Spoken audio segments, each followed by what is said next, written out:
This is our interview with Ben from Quasar Science about two brand new RGBX fixtures. The Cinema 5D virtual show is brought to you by B&H, the professional source for all your video needs. CVP, the leading specialist in creative cine, video and photo solutions. Fujifilm, value from innovation. Tilta, arm your camera. And Manfrotto, imagine more. Hello everyone, welcome to cinema5d.com. This is our virtual trade show. My name is Graham Ayler-Sheldon, and I am here with Ben from Quasar Science. How's it going, Ben? I'm good. How you doing, Graham?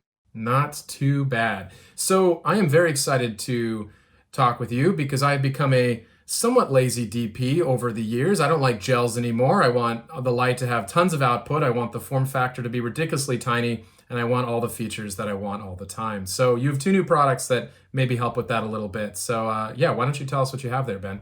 Right on. So what we have two new products. We have our R2, the sequel to the rainbow, and we have the double rainbow, which is the same form, very similar form factor, but it's double the width to give you double the output with a few extra features as well. Okay, well, why don't we start with you walking us through whichever product you prefer first? Sounds great. So this is what we have here. This is the R2 product. It is a T12 in diameter lamp, pixel map. It's got 10 pixels in it in the 2-footer.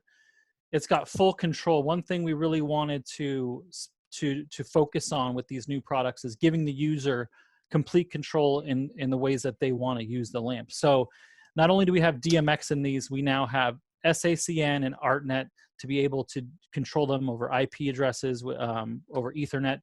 We have Wi-Fi, we have Bluetooth for those smaller rigs, those smaller situations where, hey, I've just got two lamps up in the corner. I just want to be able to, switch them to 3200 quickly. So we added those features as well. We really also focused on the dimming aspects of the lamp. So often with LED products, especially that there's always that instant on problem of going from 0 to 1%. So we wanted to give the user the ability to do that, where our 1% really is imperceptible in a good way, so that when you go to 1%, you can ramp it up and be able to smoothly dim up. The lamp also features our new Osmium rail and our Osmium mounting system.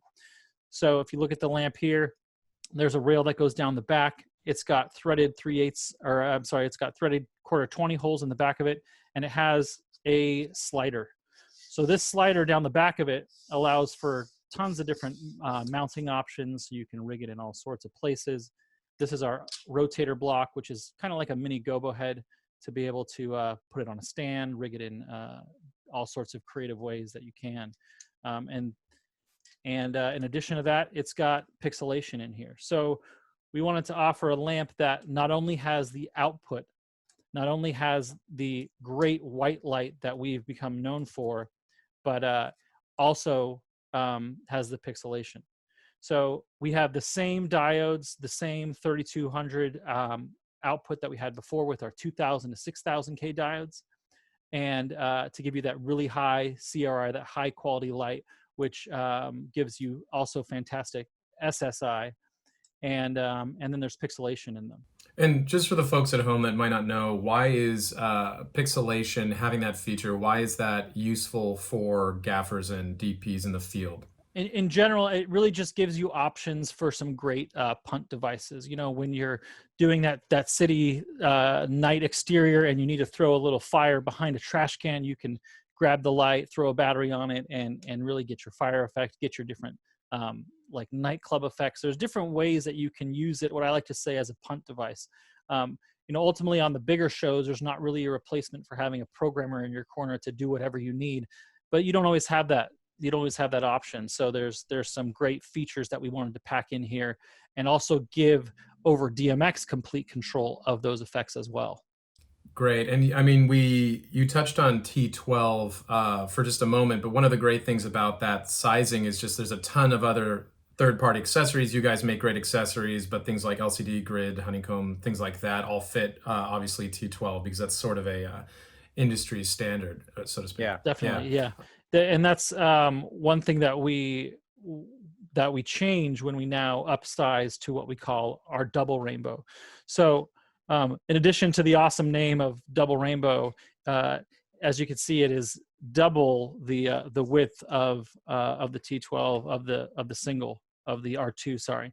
So obviously the profile here is still the same, but you have double the width, double the output, and really this just becomes a much more powerful light. Now inside of this, instead of having the pixelation of the other lamp, you now have 2 rows of pixels in here, so you could start getting even more creative with things like what we like to call a highway effect, where you have 1 row of pixels travel at one speed while the other one kind of zips by the other way.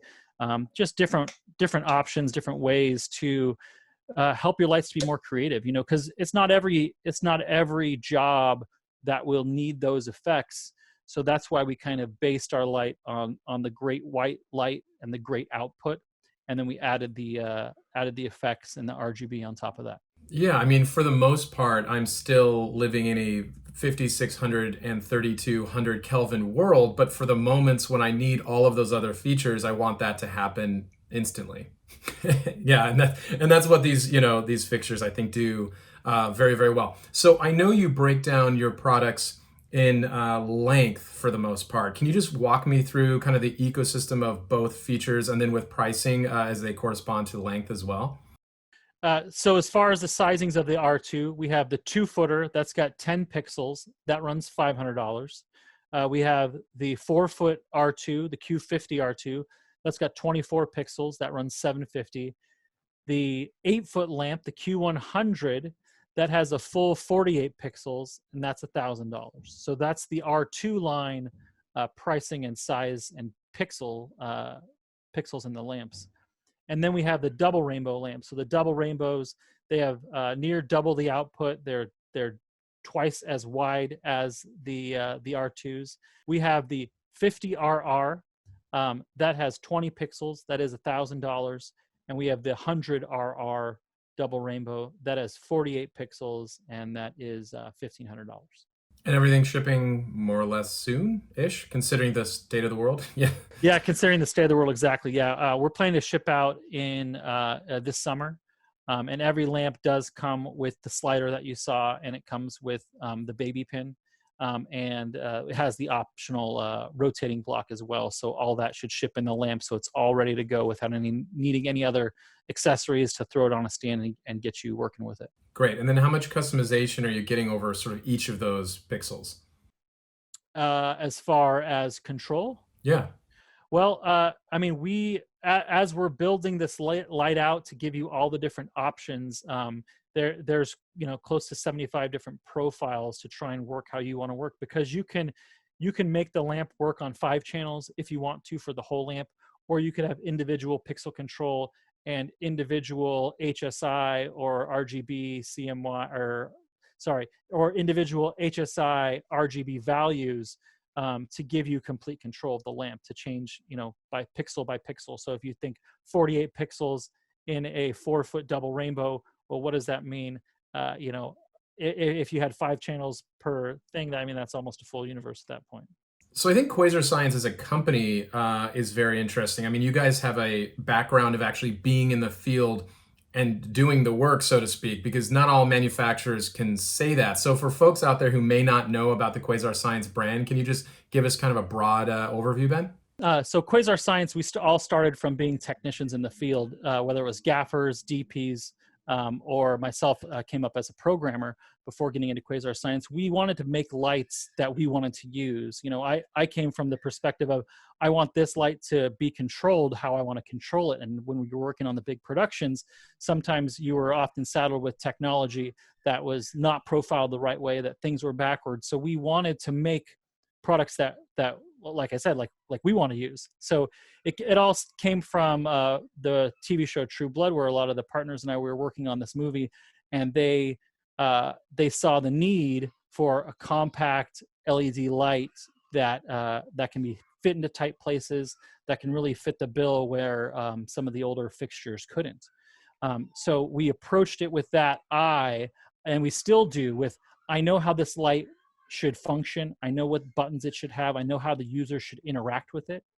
And we kind of went from there.